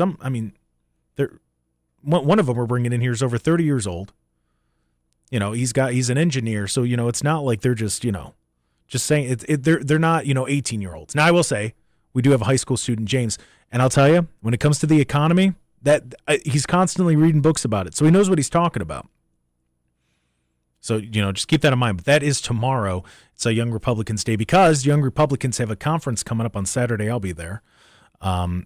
Just, you know, watching everything go down. And I'm going to be there with Wham because, you know, part of Wham. Somebody in the TikTok who knows James said James is so smart with the economy. And he really is. He knows the stuff and he knows the different theories and how to apply them. And it's actually very impressive. So, yeah, looking forward to that tomorrow. Let's see. Let's go to Dennis. Dennis in Sheffield Lake. Dennis, you're in the air. Hey, good morning, Jake. Good morning. Listen, you know, you're talking about the flock cameras and all the stuff that they do, and it hit a nerve. If you go back into the early 1990s, I believe, there was a short-lived TV show called Max Headroom. Okay. It had what was considered technology from the future in communications, computers, anything you can think of, and it was all being run by what would be tech companies back then, which were the TV stations, hitting rating. Sounds very familiar. Yeah. Social media. That was 35 years ago, so, you know, take a look at that and compare it to what's going on, and, yeah. All right. No, I'll do that, Dennis. Thank you for the call. I'm assuming you're not a Max Headroom guy. That's right? Yeah. Okay. I've never seen the show. Yeah, you gotta look it up. Yeah, no, I know who it is. What it is, yeah. Well, yeah, what it is, and like I could see it. Yeah. But yeah, I've never watched it. Interesting. Yeah. Bits and pieces, Yeah. but not like a full episode. I got it. Interesting. All right. Yeah. Check it out. Yeah, no, I will. Let's see. Let's go to Tony Masaccio. Tony, you're in the air. Jake, good morning. Good morning, Tony. Good morning, guys. Good morning. So, you know, when you're born in America, you get a name and a social security number. And guess what? You're done. They know who you are, how much you make, where you are, where you live. We are truly controlled. And you know what, Jake, it's going to get worse when the currency is gone. And it may not happen in our lifetime, but obviously right now you're getting direct deposit. You're getting, you know, I'm getting direct deposit in my company doing business. Mm-hmm. Once that currency, and think about this, once the currency is over, talk about being controlled. Well, Tony, it's already starting. They're done making pennies. Yep, exactly. Yeah, you're right. Change is going to go away. And again, I mean, you know, that dollar bill is, what is that dollar going to be worth now? Because you're never even going to see it. And you know what? That's why you should have had the gold and the silver. And you know what? My parents instilled to me, and I do have it, but I never had enough to think of what that value will be. Yeah. Because who knows? In some lifetime, and again, it'll be well after we're gone, it may be trade again. We may be in a barter system. And you know what? It was the only way to hide from the government from, you know, extracting or actually doing deals that they didn't have any control on. And you know what? And they hate the barter system now. Yeah. Even like with my accountant, I do a little bit of trade. They don't want to see that. And, you know, and even like in the rest, it's big, you know, here you think about it, even in the radio industry, in the, you know, the media industry. There's a lot involved. It's trade. Look at Triv. He had everything from trade: windows, walls, freaking basement, driveway, his car, and he still made a ton of money. Yeah. God bless the guy. Right. So, and Tony, I did send you an email. I sent you an email. Oh, perfect. Thank you very much. So let me leave you with one more thing. I just pulled into Little Italy on Murray Hill and Mayfield Road. Today starts the Feast of the Assumption, which will be Thursday, Friday, Saturday, and Sunday. It starts at 6 o'clock tonight, 6 o'clock Friday, and then noon Saturday and Sunday. And the Feast of the Assumption, there's still so many people who have never even been to Little Italy. So good. Let alone, what the Feast of the Assumption is, what it represents is when Mary died, Jake, and she was assumed and went to heaven. Mm-hmm. So after 4 days of these people partying, some may be joining her. Tony, thank you for the call, and enjoy yourself in Little Italy. Everybody knows Tony. Tony, fantastic. That's very funny. Love him. But yeah, it's just I don't. This is the way that I see all of this. Is it's going to end up happening, but we could slow it down quite a bit. Like if we say no to this stuff, like I said in Brunswick, I don't remember voting for this. I remember there was a meeting about it, but you know what? I'm seeing them pop up all over the place. The same as Southern Medina County, the same thing. And they're all over the place. What is it, Strongsville? I think there's one every mile. I got to start looking because I was just in Strongsville and Brunswick last night. I didn't see any. Maybe I there's wasn't one. paying attention. If you're on 303 in Brunswick, it's right there next to the 71 off ramp. I was just got up with that ramp there. Yeah. Last night. Yeah. No, you'll see it. It's right there. It's coming on to 303 from 71 South. Yeah. It's hanging out right there. Okay. Wow, I missed it. So, yeah, it's just hanging out. Just sitting there. Oh, it was definitely filmed last night then. Well, give them something worth filming. No, I have a new fingerprint apparently. Yeah, so I'm just that's the main thing. I want people to have the heads up on this because, like I said, and this is the main thing. A lot of people remember what America was like before 9/11. I don't. I was 9, but I want to make sure that people remember what life was like before they were being watched every second of the day. Every time they go driving down the street, do they have to worry about being watched? And then do they have to worry? Listen, we think elections aren't secure. You think this stuff's going to be secure? We're talking about how things are hackable. You don't think this is going to be hackable? Come on. This is the Jake Underwood Show. We're going to take a break, get a check on news, get a check on traffic. We'll talk about this a little bit, but I also, because like I said, Young Republicans are in studio tomorrow. We're going to talk about that. So today's kind of like the Friday show. Browns are having a game on Saturday, so we're going to preview that a little bit. Seth's so excited. He loves the Browns. He's saying they're going to go undefeated this year. So we'll pick Seth's brain on that and more when we return. This is the Jake Underwood Show.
every day. This is the Jake Underwood Show on AM 1420. The Answer. Welcome into hour number 3 of the Jake Underwood Show, right here, AM 1420, The Answer, 102.9 FM on this Thursday, Open Lines Ohio edition of the Jake Underwood Show. I am Jake Underwood. The man behind the glass is one Mr. Seth Williams. You good? I feel like I just got threatened, but that's fine. I don't think you got threatened. I did. Christine stopped in during the break. And she threatened me. And Seth started calling her names again. I did not. That was very nice. And she was sad. She was like, please don't call me that. No, but then she started talking about how she beat up her neighbor and Well, stuff. yeah, no, she said that she beat up her neighbor because the neighbor called her an inappropriate name. When she was a kid, she's not going around knocking out her neighbors now. So I feel like that was some sort of a threat against me. I don't think it was a threat. I think, yeah. I mean, here she comes. I mean, we truly believe HR should be involved. You think HR should be involved? I don't think that would fend well for you, buddy. She's grabbing a seat. She threatened me. She There's no headphones. She didn't know how to No, do there's radio. headphones right there. Oh. If she wants to use those. Those are gross. Yeah, I mean, 85 people have used those headphones, but. Hey, Hi. you threatened me. How did I threaten you? You said that you beat up a neighbor who wanted to be your boyfriend. All he was trying to do is ask you out. No. And you decided to be violent towards him. Okay, see, you're not telling the full story. It's Now, because of what transpired. Oh, my God. Now, real quick, on the TikTok, so if you were watching on TikTok, you witnessed the back and forth. Somebody said that was not a threat, it was a promise. Maybe. Oh. Yeah. So. See, a promise that she was going to physically harm me. Okay, there was no threat made. I don't know that she threatened you. I like was that. telling you a story right. about what happened in my younger years. Because somebody called you a name. Yes. And you reacted with violence.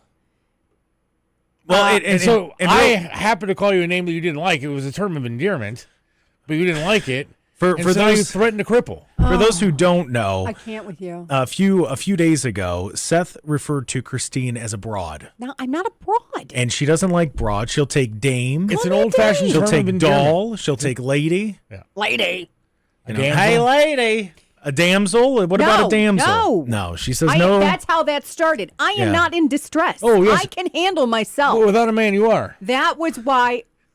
You said without a man, you are a damsel. In distress. In distress. And that is why I told the story of in my younger years. I was at like 13 years old. 13 years old, Seth. Either way, I felt like it was a threat towards a cripple.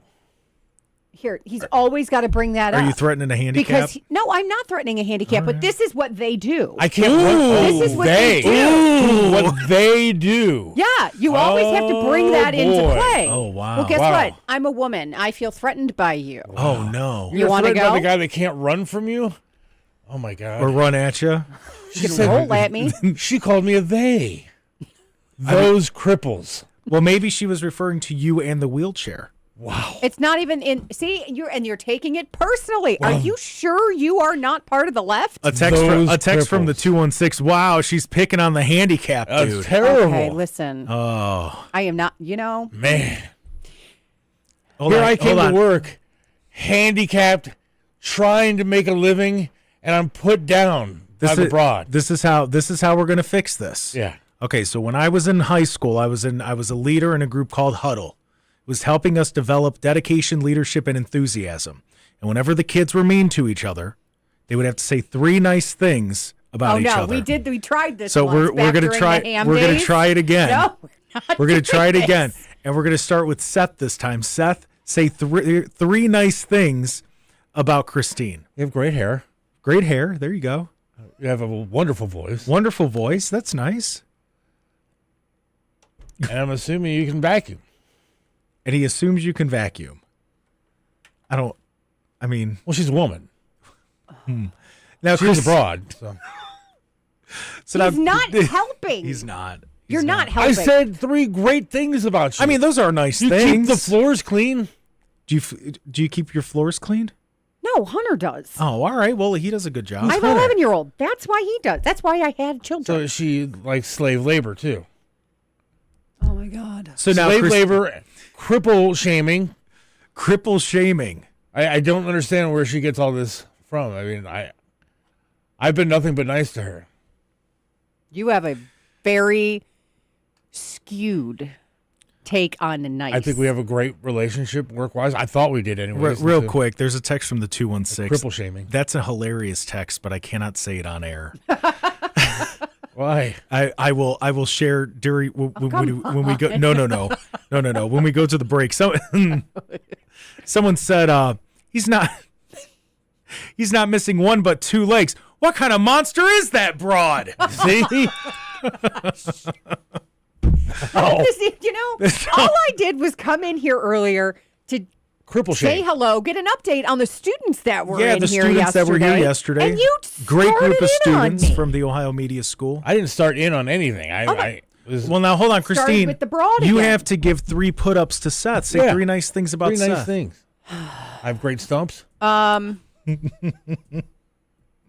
You are a good producer. You're a good producer. See? Look at that. I'll take that. Yeah. That's nicer than what Vivek's team said about you. Yeah, it's true. Yeah. Mm-hmm. You pick good music. You pick good music. Even though you don't like Barry Manilow. That's true.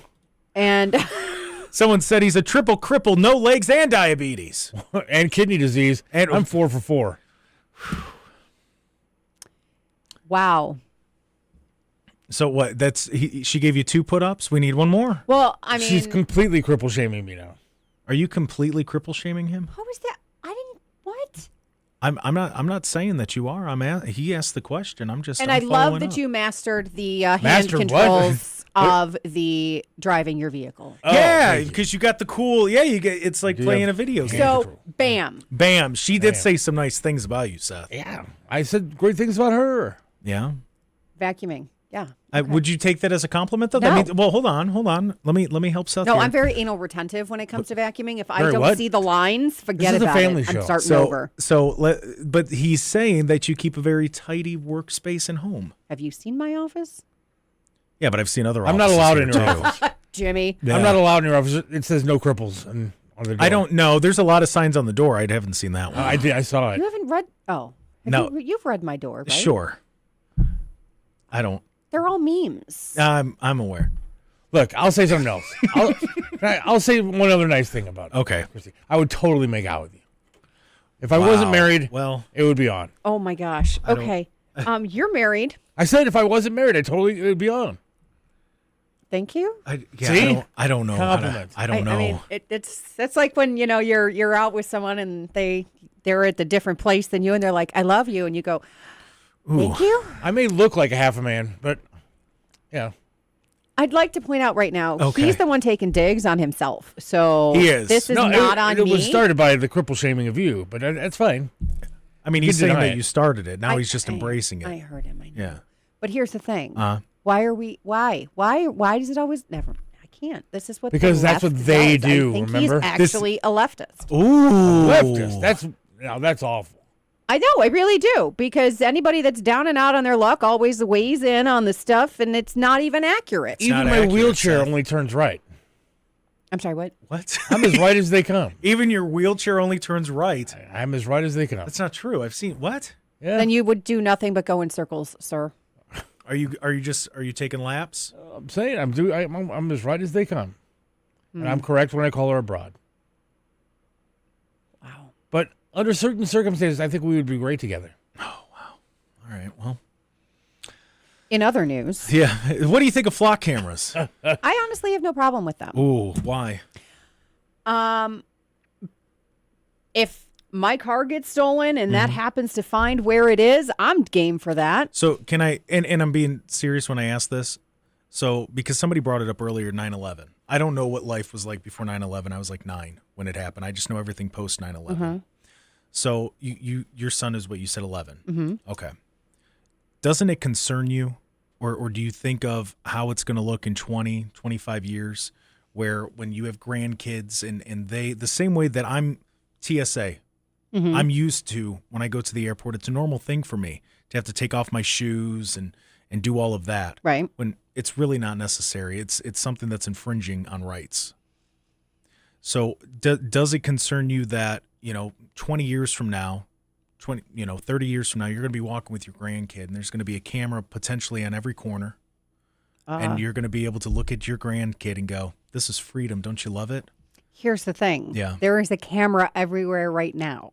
Yeah, but this is willing. No. I'm not saying. I meant in general. Mm-hmm. You've got buildings that have security cameras. You Okay. have banks that have security cameras. You drive past an ATM and there's a camera there that's capturing everything that goes by. Grocery stores, parking lots, they all have them. Okay. So you're already there. So Your TV, your phone, your tablet, Okay. every electronic device has this stuff. So because it's already happening, it's okay?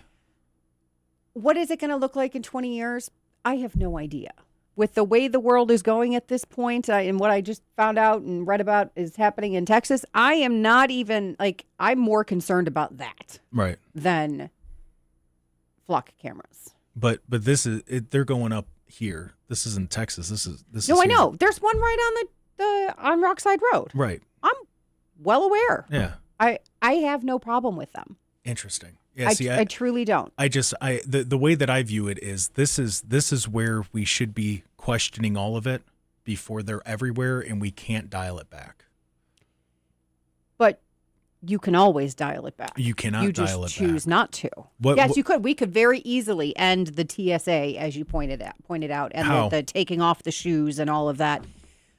You could very well say, nope, you just go through like you used to. Yeah, we'll still be there checking passports and whatever, and it'll be random spot checks. Isn't it easier to stop something when it's 20% of the way through as opposed to 50, 60, 70? I mean, regardless, the horse has already left the barn. So Yeah, see, I don't think it's left the barn yet. Oh, I do. So, I don't know if you were listening, but we were talking about this. So right now, there's new technology coming out that it's not just scanning. It's called a digital fingerprint is what it's picking up. So it's not just your license plate anymore. Yeah. So now they're scanning as you drive past mobile phones, Bluetooth devices, Wi-Fi sources, smartwatches, fitness trackers, wireless headphones, your vehicle's information, your vehicle hotspot, your tire pressure sensors, your RFID tags, your key cards, your laptops, your tablets, your access tags, security or safety sensors, and even some pet microchips. So it's no longer just the license plate. And this isn't everywhere yet. Because the main thing when I talk about this stuff, I say right now. So right now, they're only scanning your license plate. So this is going to lead to and we have to take a break, but this is leading to your digital fingerprint is becoming not just your license plate, but now it's your license plate, your cell phone, your kid's tablet, your husband or wife's phone. If you have AirPods, if you have your Fitbit on, if you have your smartwatch on. So it's going to track all of that. Okay, that is excessive. License plate, I'm good with. I will say, if you want to follow along in my very boring life, please feel free. Because but if you're not doing anything wrong, why do you care that they're scanning your license Because plate? we're innocent until proven guilty. But that's assuming guilt. So I look at the pet thing with the microchips. I'm okay with that. Think about it. You got a lost dog. Well, hey, it pinged over here. I'm just saying. This is the Jake Underwood Show. We're going to take believe a break. me, I know Christine likes cameras, personally. We're going to take a break. When we come back, we'll continue talking about this. This is the Jake Underwood Show.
Show on AM 1420. The Answer.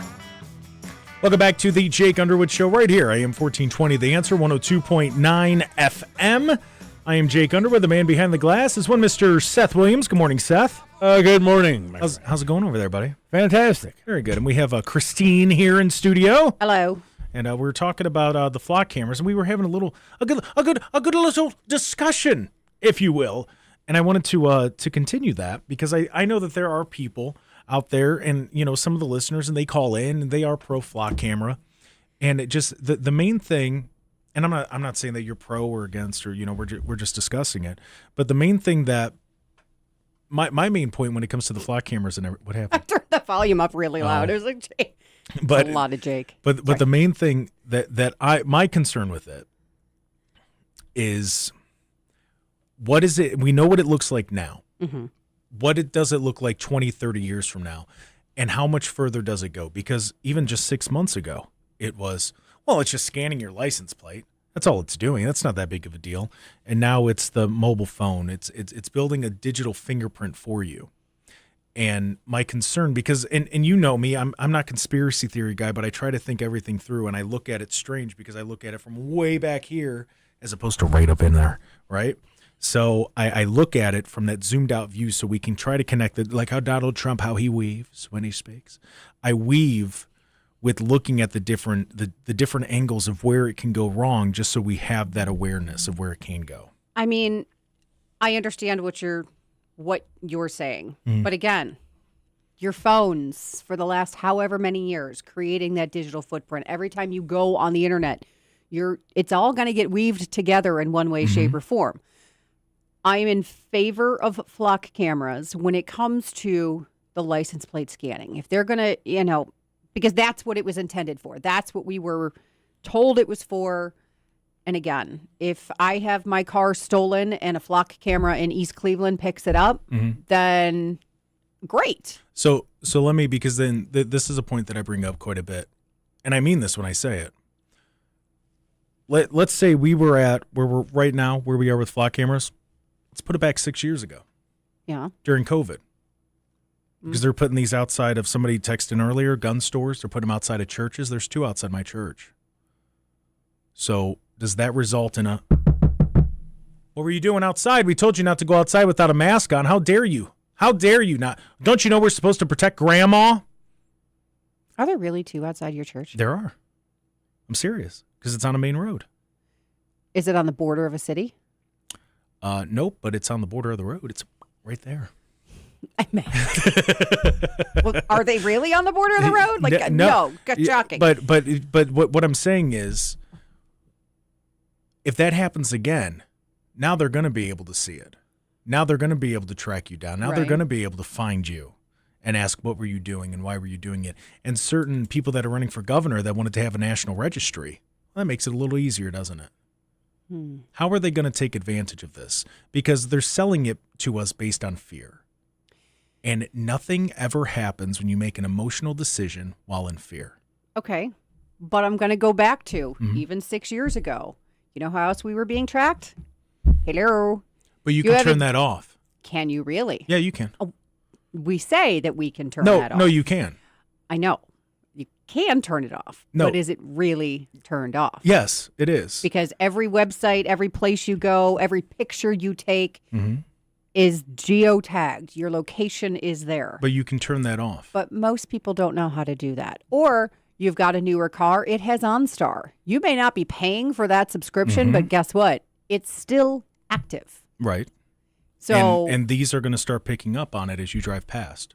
So if there's one so yesterday we had a story about how down in Louisiana, they're going to start using AI for 911 dispatch. No, they're Why? going. Well, because the technology's already there. The same way they can already get your location.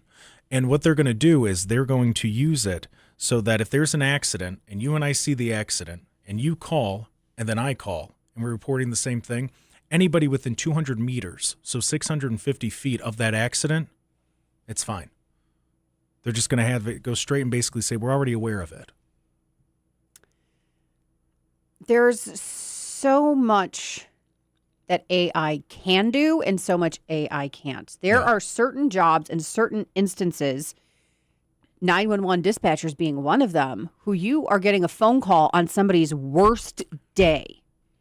And you want an AI that, thank you so much, we have already reported it. Like, if I'm having a heart attack, the last thing I want is, AI telling me everything is going to be okay. I want a person. I want someone to know that you are my lifeline. Yeah. I don't want to rely on AI. Yeah, but it's already there. And so why don't we just use it for more? Well, but here's the thing. This is because big business wants to get bigger. Well, the guys at the top want more money. And how do you get more money? By eliminating the middleman of the actual person doing the job. We're going to take a break. When we come back, we're going to continue this conversation with Christine. This is the Jake Underwood Show. We'll be back right after this.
faith meets the front page. The Jake Underwood Show continues on AM 1420. The Answer. Welcome back into the final half an hour of the Jake Underwood Show right here, AM 1420, The Answer, 102.9 FM. We're also on X, Rumble, YouTube, and TikTok. Just search the Jake Underwood Show. A lot of the people on the TikTok are saying that they like Christine. Oh, thank you. So that's nice. And somebody texted in and said, Christine, if my car ever gets stolen, I don't want it found. That's what insurance is for.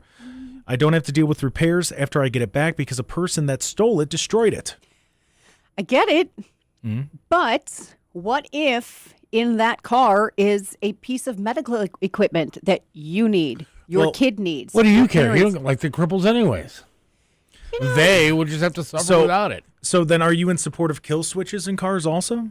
Are you familiar with the kill switch? I would say because then at that point, OnStar can do that. And real quick, how far do we want to take it? OnStar can do that. And I'm not okay with that. Because there were statistics. There it is. Say it three times fast. Yep, that too. Statistics that came out that said probably by 2030, up to 30% of white collar jobs are going to be replaced by AI. It's not surprising. So what do you think? Because this is the whole thing in my head. Because I think of your kid. I think of the friends of mine that are having kids. That if we just keep going along with this stuff and we don't at least put up a little bit of a hurdle to be like, now you got to earn that. You got to jump over it a little bit. We can't just sit here and accept and accept and accept. At some point, we got to go, that's a little too much for me. I don't like that because this is, and I've brought it up a few times because I see it in my head. 30 years from now, I'm walking with like my grandkid, and and like 30 years. Right. Well, yeah, probably 20, 30 years from now, walking with my grandkid. And I'm going, isn't it great to be free? And they got a camera there. They're scanning everything as you walk past. You don't have a moment of privacy. You're on a Metro Park path. There's flock cameras all over the place. We did this to ourselves. Well, and that's why everybody wanting the next great thing, and the cell phone industry is a great example. Always the next latest greatest, the next latest greatest, the instant gratification. What I see as a problem is, go back to, Seth, join me on this, please, the 70s and 80s when families were families. Yes. It was about spending time together, not the instant gratification of, I'm bored, I need to do this. Families didn't go and just, you didn't see people sitting at the table like this. Right. They were spending time together. They were going to church. They were doing all the things. We stopped doing all of that, and we're like, I need something else. And that's when technology started taking over. My daughter has a boyfriend, and she goes over to his house, and the entire family sits around and they play board games after dinner together. I love that. And that's great. I mean, society's missing that kind of stuff. And so we expect, Someone said Christine wants to monitor the flushes on my toilet to make sure I'm not wasting water. Gross. No, that's a little too far. They do make those ones where you can have the different flush type. I don't care. Gross. So let me. What do you think made it like that? So what happened between? Because this isn't. It's not like this all started when cell phones popped up. Bill Gates. Bill Gates. No, I don't know. I mean, listen, I'm not against it. I'll take a Bill Gates theory all day. The internet came about, and everybody was.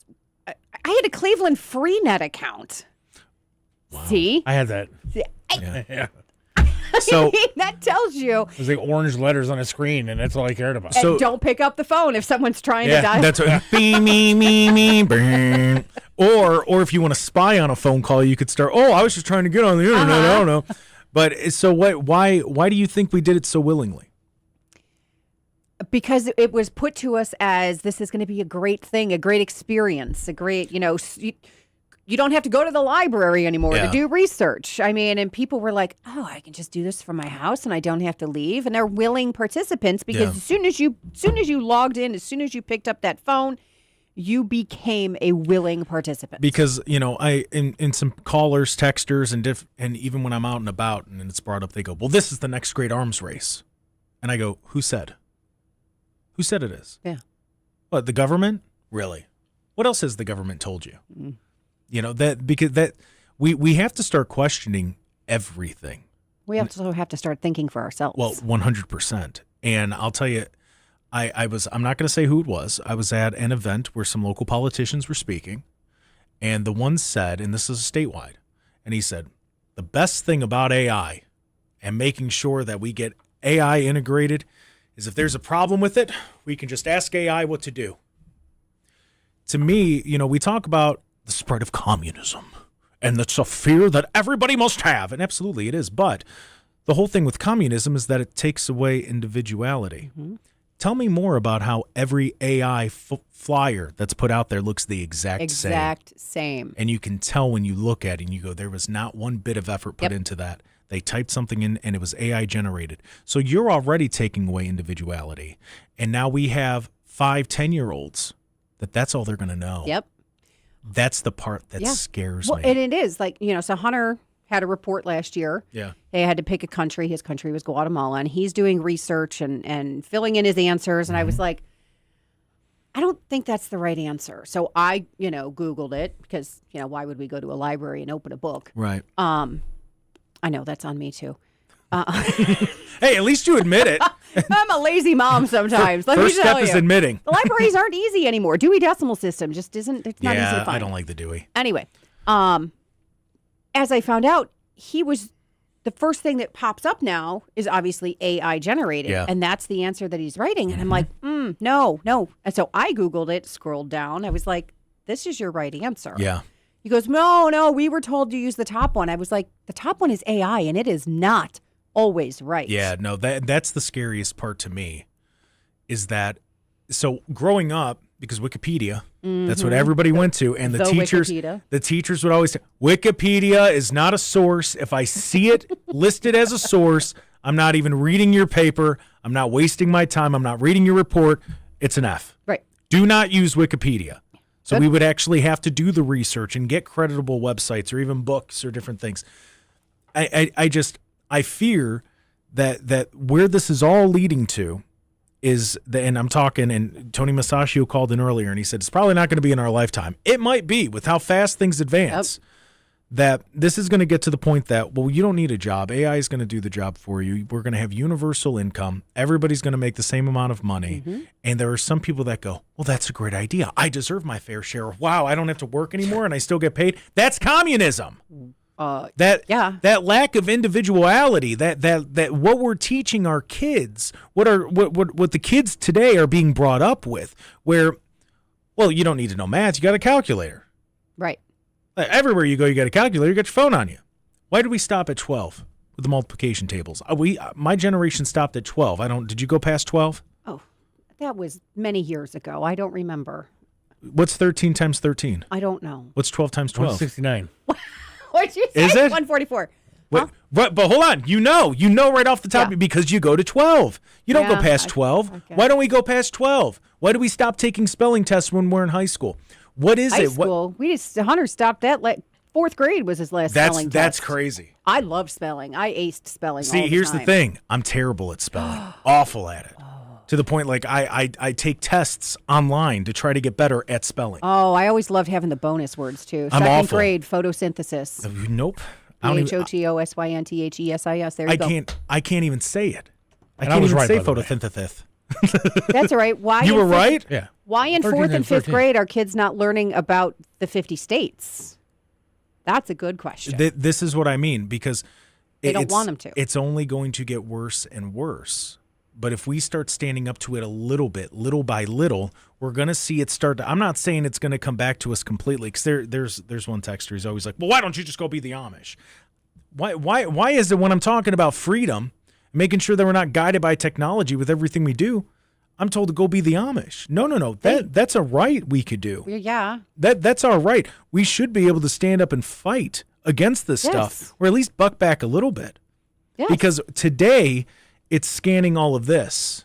What is it tomorrow? Right. So whenever we talk about flock cameras or AI, I say, as of right now. So as of right now, this is what they're scanning. What's next? You want to scan my plate? Fine. I done nothing wrong. Yeah. If I have, then come get me. but leave the rest of that out. They have no need to scan my watch. They have no need to scan my earbuds. They have, that's not necessary. Somebody said the reason we only go to 12 is because 13 is an unlucky number. I mean, they said bozo. Yes. Just kidding. No, that's funny. No, that's solid. That is funny. All right. Well, Christine, thank you. Well, thanks. We're gonna- Busted it on your show because Seth was being mean to me. Because Seth was being so inappropriate. And I apologize for that, quite frankly. I appreciate that. Wow. I'm hurt, quite frankly. Yeah, and you blame the guy in the wheelchair. Fine. We're going to talk Cleveland Browns because we got that first game coming up Saturday. Speaking of handicapped. Did you say they're handicapped? Pretty much. Yeah. You're not wrong. Seth thinks they're going to win 12 games this year. You. In what world? Are you playing Madden or something? 12-5. Okay. This is Jake Underwood Show. We're going to preview the first game they have against the Bears, which I hope they win because I just don't like Chicago. Quite frankly, this Jake Underwood Show will be back right after this.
is the Jake Underwood Show on AM 1420.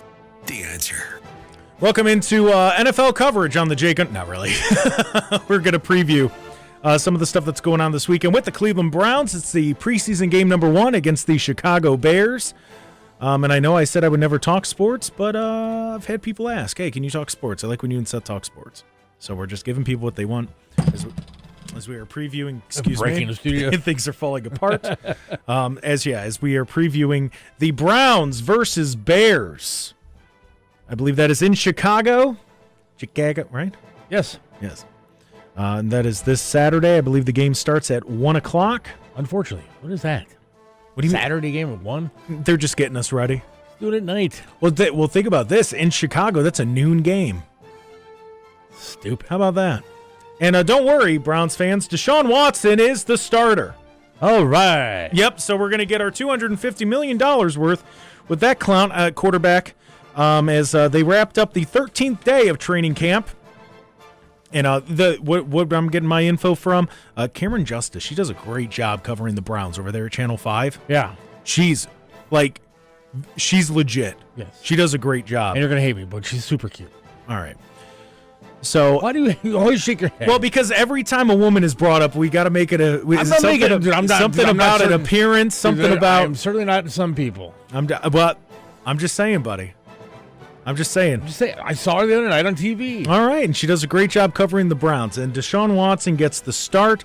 As for so far in training camp, and I mean, look, it's training camp, but we're looking at the numbers and everything with the statistics. Shedeur Sanders he's doing the best, but he's also had a significant, about 30 less attempts. He's completed 70% of his passes for 12 touchdowns, 4 interceptions. That's Shedeur Sanders. Deshaun Watson, just under 65% completion percentage, 19 touchdowns, 9 interceptions. And then Dylan Gabriel, he's right around 63% completion, 6 touchdowns, 6 interceptions. But I mean, he has not attempted anywhere near as many passes as Watson and Sanders has. So I mean, those are going to be the two main guys. I mean, we'll see. I mean, I don't know. I'm going to be honest. I don't think. I don't feel confident about either quarterback. I do. Which one? Shedeur. Do you really? I think Sanders will be the starting quarterback come week 1, and I think that again, maybe I'm being a little bit wishful thinking, but you drinking the Kool-Aid a little bit. I'm thinking 12. Look, I think the running game is pretty good. Right? With Junkins? Yeah. Why? I think he's good. All right. What's wrong with that? No, nothing. I think he's a solid running back. I think the other guy from Tennessee is pretty good too. Okay. I don't mind our line if they can stay healthy. Okay. I think the guy that was Fano or whatever that they got the first round draft pick. Yeah, I'm excited. Be good. I'm excited to see how he plays. I mean, and look, it's the preseason. I mean, when the Browns went winless, when the Browns went well, you can judge each individual player to be like, all right, are they keeping up? What's they need the to speed stay like? healthy. Well, that's the main thing. Whether or not they're going to stay healthy, I don't know. Defense. I mean, look, the defense I think is really, really good, and I think losing Miles, you can say what you want, and I will disagree with you on it. I think that he may be a Hall of Fame whatever at the end of his career, but for me, a lot of his sacks came in time that didn't really matter, and I think that Jared Verse is going to be a really good player. No, and I think Jared Verse will be a very good player also. Now, I mean, it's a hit, but it's not as big of a hit as this. No, but the biggest hit, and this is really the question, and I guess we'll start to get the answers on Saturday, is what is this defense going to look like with it no longer being led and coached by Jim Schwartz? That's the problem. Jim Schwartz was a very big part of this defense's development. Now they still have Denzel Ward. He re-signed. He signed an extension in the offseason, so we're going to hold on to him, the local boy from Macedonia. So that's going to be a big deal. But the main thing that I'm looking at when it comes to the Browns are how are they going to handle the coaching change? Now, I know everybody likes to get excited because Todd Monken's screaming and yelling at practice. Well, I hope he would. That's what coaches are supposed to do. Stefanski didn't. Stefanski did a little bit. Not as much as Monken. But, I mean, they're putting the clips out. They're making everybody excited because he's going, we got to play like a Cleveland Brown, and Browns are winners and winners. I want to win. I want to win like I won $1 million. That's how I want to win. And we've heard all that before. We've heard the play like a Brown, earn your stripes. Every cliche that you can think of when it comes to football and a team sport, believe me, the people of Cleveland have heard it before. We need to see the results on the field. What I'm looking for in the preseason, what are the decisions going to be made by Deshaun Watson when he's throwing the ball? Is it going to be a good, and how does the ball look? Is he able to actually complete the full stance, full drop back, throw it? Is it going to be a good-looking pass? And what I mean by that is the ball going to wobble? Man, I saw some ducks he was throwing during preseason. Like, I mean, that's what my mindset is with this. What are we looking at? What are the results going to end up being? And what I mean by that is it a good tight spiral? Is the ball getting out quick? Has Shedeur worked on the fact that when he goes to throw the ball, he's got to pat it first, pump, hit the hand, and then throw it? Because that's a second or two that you could take off of your throwing time, and that's a second or two quicker that play is underway, and you could start to take advantage of that opening that the defense gives you in that moment. That's what I'm looking for with this preseason. That's the main thing. And yeah, see, some people are texting it now. Thank you. Yeah, let's. Someone said, so Seth, you better auto draft Sanders in your draft this year. About that. I don't know what somebody's talking about there. I've never auto draft anything. That is fake news, Seth. You are full of fake news. I've played fantasy football with you, okay? And you've auto drafted. You're an auto drafter, and we all know it, okay? We've known President Trump to lie. Whoa. But that's the main thing. Now, winner, I don't know if they're going to win. I guess I don't know the Bears' backups, but it's going to be interesting to see how long the starters play. Deshaun Watson, as I said, he does get the start this weekend. I don't know. If he plays a quarter, I'm hoping to see. He said he's going to play first half. First half. All right. And Shedeur's going to start the second half. So I'm hoping to see. Well, Shedeur's going to light it up then. I'm going to tell you that right now. Against backups? Yeah, Shedeur's going to light it up because he's good enough that he's going to play well against the backups. That's the main thing. Wow. Talking sports and hearing this bed, bringing back memories. So, but yeah, that's the main thing. And look, well, I'll even pick the young Republicans' brain on this tomorrow. Do I have to do a lineup? No. This has been the Jake Underwood Show.